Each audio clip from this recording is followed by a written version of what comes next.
번째 파트죠. 숫자로 보는 이 시장의 주인공은 클리프 에스니스입니다. 클리프 에스니스 누구냐면요. 요 AQR이라는 헤지 펀드 CEO입니다. AQR 운용 자산 재산 뭐 어마어마하죠. 360조 원을 운영하고 있고 본인 재산도 9조 원이 넘는 대단한 이 거장의 체급을 지닌 인물이라고 할 수 있겠습니다. 이 클리프 에스니스는 앞서 말씀드렸듯이 퀀트 투자자입니다. 특히 퀀트의 뭐 선두주자라고 선구자라고 볼 수 있는데 이분이 우리가 소위 말하는 제가 뒤에 설명을 드리겠습니다. 이 팩터 투자라는 게 있습니다. 시장을 어떤 기준으로 보는 겁니다. 그러니까 뭐 대형주, 소형주 요렇게 이 시가총액 기준으로 나눌 수도 있고 그리고 비싼 주식, 싼 주식, 뭐 PER이나 PBR을 기준으로도 뭐 그렇게 나눌 수가 있겠죠. 그리고 주가가 요즘 좋다 안 좋다를 기준으로 모멘텀이 좋은 주식, 안 좋은 주식 이렇게 해서 나눌 수 있습니다. 그래서 그런 기준으로 주식을 분류해서 투자하는 방법을 팩터 투자라고 하고요. 클리프 에스니스 인상이 조금 빡세 보이시지 않습니까? 빡세 보인 인상답게 상당히 독설가로 유명합니다. 요즘도 그러시는지는 잘 모르겠는데 요 X에서 키벨을 자주 뜨는 걸로 유명하고 대표적으로 이 블랙스완의 저자죠. 이 나심 탈렙과 키벨을 대판 한번 뜬 걸로 또 유명합니다. 그리고 또 이 키벨을 뜬다고 해서 약간 좀 약간 야차스러운 그런 이미지가 있긴 한데 의외로 정통입니다. 유진 파마의 제자입니다. 효율적 시장 가설로 노벨 경제학상을 탄 경제학자죠. 그분의 이제 직계 제자로도 유명합니다. 네, 그러면 오늘 얘기를 들어가기 전에 저희 채널이 이 투자 고인물들이 많이 보이긴 하지만 그래도 저희가 또 이제 초보분들이 많이 보셔야 이 채널이 성장을 하거든요. 그리고 또 암암리에 보시는 또 이 투자 초보분들도 계십니다. 그래서 그 투자 초보분들을 위해서 퀀트가 뭐냐 간략하게 설명을 드리겠습니다. 퀀트 얘기는 많이 들어보셨을 거예요. 퀀트 투자를 한다, 뭐 퀀트 펀드다 얘기를 많이 들어보셨을 텐데 정확히는 뭐냐? 규칙 기반 투자를 퀀트라고 합니다. 그러니까 어떤 규칙을 정해놓고 그 규칙에 의거하는 투자만을 진행하는 거를 이제 퀀트라고 하고요. 근데 이 규칙이 예를 들어서 좀 정성적인 기준이면은 이 판단하기가 애매하잖아요. 경영진이 좋아야 된다. 근데 좋은 경영진이란 뭐냐? 이게 딱 뭔가 맞아 떨어지는 기준이 아니라는 거죠. 좀 정성적인 기준 안에서 애매한데 그래서 이 규칙을 세울 때 계량 데이터를 기준으로 규칙을 세웁니다. 예를 들어서 뭐 매출 성장률이 어떻다든지 이자 보상 비율이 어떻다든지 뭐 부채가 얼마나 있다든지 마진이 얼마라든지 이런 식으로 계량 데이터를 활용해서 규칙 기반 투자를 하는데 근데 이 데이터가 한두 개가 아니잖아. 우리가 뭐 주판을 굴려서 할 수 있는 그런 수준의 이런 데이터 양이라든지 그런 계산이 아니기 때문에 주로 컴퓨터를 활용을 합니다. 근데 컴퓨터를 활용하는데 규칙 기반 투자, 이게 알고리즘 아니겠습니까? 그래서 이런 성향의 이 계량 데이터를 활용해서 규칙 기반 투자를 하는 게 퀀트라고 보시면 되겠습니다. 그래서 퀀트 같은 경우는 우리가 엔비디아에 투자했다라고 보통 우리가 주식 얘기할 때 얘기하잖아요. 누가 엔비디아 투자했대, 뭐 누가 하이닉스 투자했대, 누가 뭐 3점 팔았대, 뭐 이런 얘기를 하잖아요. 근데 퀀트는 그런 식으로 얘기하지 않습니다. 나는 이 매출 총이익률이 높고, 그러니까 마진이 높고 PER이 낮은데 요즘 주가 흐름이 괜찮으니까 모멘텀이 괜찮은 주식들에 투자를 했다라고 얘기합니다. 그러니까 특정 종목에 투자를 하는 게 아니라 어떤 본인들이 세운 이 규칙이 있잖아요. 그 규칙에 걸맞는 주식들을 한 번에 다 삽니다. 그러니까 뭐 보유 종목이 한 번에 뭐 몇백 개, 몇천 개씩 되죠. 그러니까 어떤 주식의 종목에 투자한다기보다는 어떤 경향성에 투자를 한다. 특정 성향을 지닌 주식들에 투자를 한다라고 보시면 되겠습니다. 근데 요 얘기가 좀 설명만 들어도 어렵지 않습니까? 그래서 이 퀀트를 하려면 금융 당연히 잘 알아야 되고요. 그리고 이 규칙 기반 계량 데이터를 활용한 규칙 기반 투자이기 때문에 수학도 잘해야 됩니다. 수리 통계와 금융 수학에 능해야 되고 그리고 이게 컴퓨터로 하는 거다 보니까 코딩도 할 줄 알아야 됩니다. 뭐 개발자 수준급으로 잘할 필요까지는 없다고 저는 생각을 하는데 어쨌든 코딩이 가능해야 하고요. 그래서 전문가가 아니면은 힘든 분야가 퀀트입니다. 사실상 뭐 퀀트 전문가라는 사람들이 뭐 유튜브나 이런 데 많잖아요. 근데 진짜 찐 퀀트 하시는 분들이 보면은 굉장히 싫어합니다. 소위 유사 퀀트라고 하죠. 그렇게 이제 얘기를 하기 때문에 이게 상당히 전문 분야다. 근데 이런 전문 분야를 개인이 하기 힘든 그런 분야를 왜 소개하냐? 아까 말씀드렸듯이 퀀트는 숫자로 시장을 바라본다고 말씀드리지 않았습니까? 그러니까 숫자로 시장을 바라보고 어떤 경향성이 있는지에 대해서 거기 베팅하는 사람들이기 때문에 현 시장의 객관적인 경향성을 잘 알려줍니다. 그래서 제가 퀀트 이 컨텐츠를 가져올 때는 퀀트 투자자들은 지금 시장의 상태가 이 숫자를 기반으로 봤을 때 어떻다고 판단하는구나 라고 하는 그 판단이 일반 퀀트 투자를 안 하는 사람들한테도 유효하다고 생각이 되기 때문에 가져온다 라고 생각하시면 되겠습니다. 우선 결론부터 빠르게 가야죠. 결론, 지금 버블이냐 아니냐. 이 퀀트 투자자가 봤을 땐 버블 아니다, 비싸지만 버블은 아니라고 이렇게 얘기를 했습니다. 그러니까 이 바닥, 그러니까 이 금융권, 특히 월가는 비싸면은 버블이라고 하는 경향이 있다. 근데 지금 시장은 비쌀 뿐이지 버블이 아니다라고 얘기했습니다. 그렇다면 버블은 도대체 언제냐? 이 클리프 에스니스가 버블 콜을 했던 시기가 딱 두 번이 있는데요. 바로 닷컴 버블과 2021년, 그러니까 2022년 약세장 들어가기 직전이죠. 때 이제 버블 콜을 했었습니다. 그렇다면은 지금 왜 버블이 아니라고 하는 거냐? 네, 그 이유가 있습니다. 버블이 아니라고 하는 이유는 바로 이 가치 스프레드라고 얘기할 수가 있겠는데요. 그러니까 시장에 뭐 우리가 이 상대 가치 평가 기준이 있잖아요. PER도 있고 PSR도 있고 PBR도 있습니다. 그러니까 그런 거를 기준으로 예를 들어서 PER이다. 그럼 PER이 가장 높은 주식부터 가장 낮은 주식까지 쭉 나열을 한 겁니다. 그러니까 그 중에서 그렇게 나열을 한 다음에 그 중에서 가장 비싼 상위 3분의 1과 가장 싼 하위 3분의 1을 요 두 그룹들을 구한 다음에 그 두 그룹들의 이 PER 격차를 구한 겁니다. 그러니까 가장 PER이 비싼 주식들과 가장 PER이 싼 주식들의 PER 차이가 몇이냐를 나타낸 그래프라고 보시면 되겠습니다. 그래서 그 기준으로 봤더니 이 빨간색 원을 표시한 부분이 이 클리프 에스니스가 버블 콜을 했던 닷컴 버블 당시와 2021년 요때였거든요. 근데 이 당시는 닷컴 버블 당시는 이 비싼 주식과 싼 주식의 PER 차이가 지난 50년간 닷컴 버블 이전, 그러니까 1950년부터 2000년까지 그 역사상 가장 차이가 많이 벌어진 기간이었다고 합니다. 그러니까 100분위로 따지면 상위 1%죠. 그러니까 역사상 가장 비싼 구간이었기 때문에 당연히 이 버블이라고 볼 수 있었던 거고, 그리고 2021년은 닷컴 버블보다도 이 차이가 더 벌어졌습니다. 그러니까 비싼 주식과 싼 주식의 차이가. 그래서 요 두 시기가 버블이다라고 얘기를 했는데, 그럼 지금은 어느 정도냐를 알기 앞서서, 근데 우리가 요런 얘기 많이 들어보잖아요. 지금 S&P 500의 PR이 높다. S&P 500의 뭐 PR이 지금 뭐 실러 P 기준으로, 그러니까 요거는 인플레이션을 감안한 PR이죠. 이걸 보면은 지금이 이 당시가 닷컴 버블인데 닷컴 버블 거의 뭐 턱밑까지 추격해 왔다. 역사상 두 번째로 비싼 수준이다라고 하는데 클리프 에스니스는 요걸로 버블을 판단하지 않습니다. 왜냐면 요것만으로는 판단하기가 부족하다는 거죠. 그래서 아까처럼 전체 시장의 PER이 얼마냐가 중요한 게 아니라 중요한 거는 비싼 주식과 싼 주식의 차이가 얼마나 벌어졌느냐, 요게 핵심이다라고 얘기를 합니다. 네, 그래서 그렇다면은 지금은 얼마나 벌어졌느냐, 상위 한 25% 정도 된다고 합니다. 그러니까 이제 75분위 정도 되는데 그 정도로는 버블이 아니다는 거죠. 꽤나 비싸다라고 할 수 있지만 버블은 아니다. 버블이 되려면은 아까 보셨듯이 닷컴 버블이나 아니면은 이 2021년 고수준까지 파이가 벌어져야 된다. 그렇다면은 고수준까지 벌어지면은 벌어졌다고 해서 무조건 버블이냐? 그것도 아니다. 왜냐면은 버블이라는 거는 결국 비합리적인 현상 아니겠습니까? 비이성적이고 굉장히 과열된 비합리적인 현상이기 때문에 요거에 대해서 설명이 합리적으로 안 되면은 버블이라는 거죠. 그러니까 클리프 에스니스는 요렇게 앞서 봤듯이 이 밸류에이션 차이를 구한 다음에 이렇게 많이 벌어졌네? 그래서 버블이야? 라고 끝낸 게 아니라 이렇게 많이 벌어졌네? 그렇다면은 이렇게 많이 벌어질 이유가 있을까? 정말 비싼 주식은 끝도 모르게 비싸고 싼 주식은 아주 싸서 그 차이가 뭐 역대급으로 벌어질 만한 합리적인 이유가 있을까? 라고 자문을 일단 해야 된다는 겁니다. 그래서 닷컴 버블 당시에는 시스코를 DCF 한 거죠. 그러니까 시스코의 미래 현금 흐름을 계산을 해서 지금 시스코의 적정 주가가 얼마다 이렇게 구하는 방식을 DCF라고 하는데, 요 방식으로 밸류에이션을 했더니 그러면은 시스코의 지금 적정 주가가 얼마다라는 게 나오지 않겠습니까? 그러면은 시스코의 적정 주가가 얼마인데 지금 주가는 얼마니까,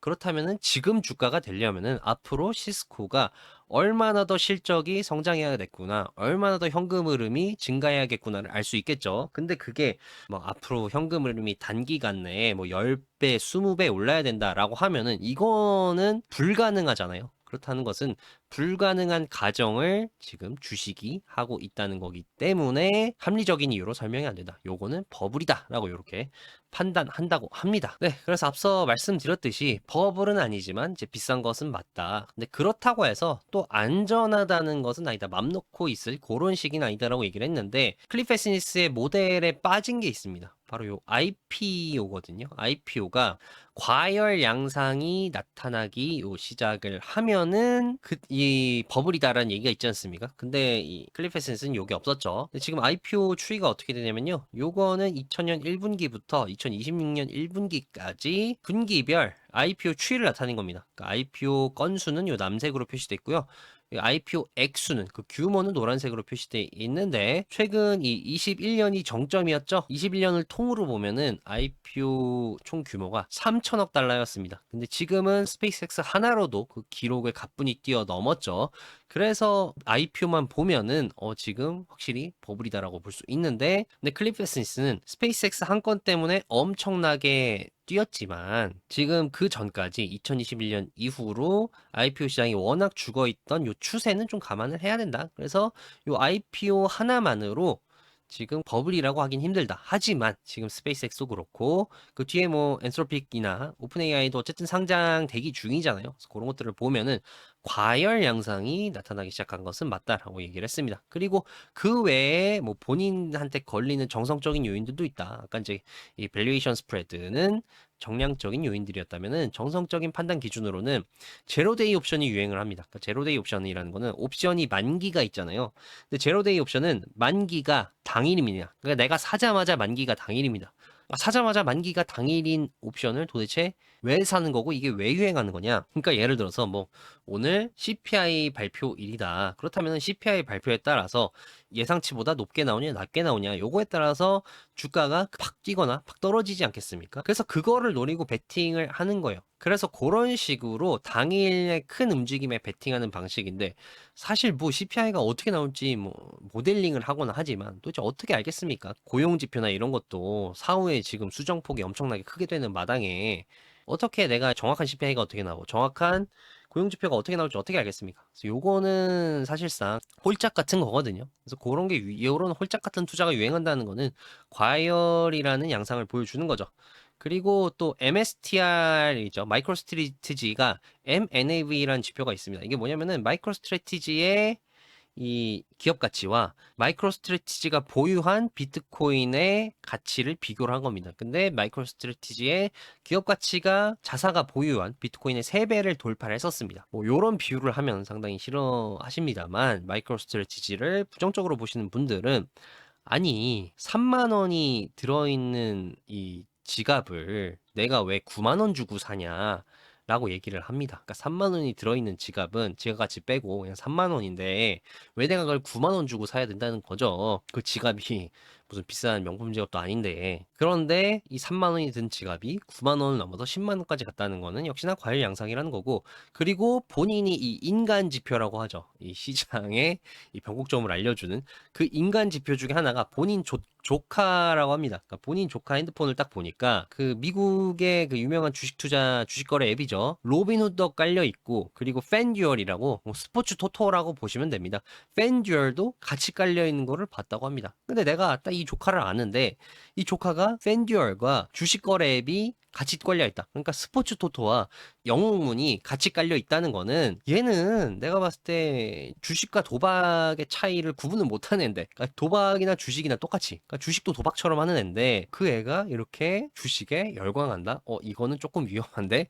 라고 판단을 했다고 합니다. 그런데 이것들은 이제 개인적인 불안일 뿐이지 버블콜은 아니다 라고 얘기를 했습니다. 버블이 지금 당장은 아니라는 거지 요런 위험 양상들이 보이기 시작하고 슬슬 버블로 가고 있다는 조짐이란 얘기겠죠. 네, 그래서 앞서 이렇게 클리프 에스니스가 우려했듯이 여기서 더 이 스프레드가 벌어지면은 어떻게 되냐. 그러니까 앞서 봤던 이 클리프 에스니스의 버블 판단 지표가 더더더 벌어져서 닷컴 버블이나 코로나 수준까지 가면은 어떻게 될까? 그런 그 시기가 되면은 가치주가 좋다고 얘기를 합니다. 그래서 과거에 닷컴 버블이나 2021년처럼 스프레드가 이렇게 벌어졌을 경우에는 싼 주식의 장기 수익률이 좋은 경향들이 많았다고 합니다. 물론 그렇다고 해서 무작정 싼 주식이 좋은 것은 아니다라고 얘기를 했습니다. 그렇다면은 뭐 무작정 싼 주식만 사면 되는 게 아니면은 어떤 주식을 사야 되냐?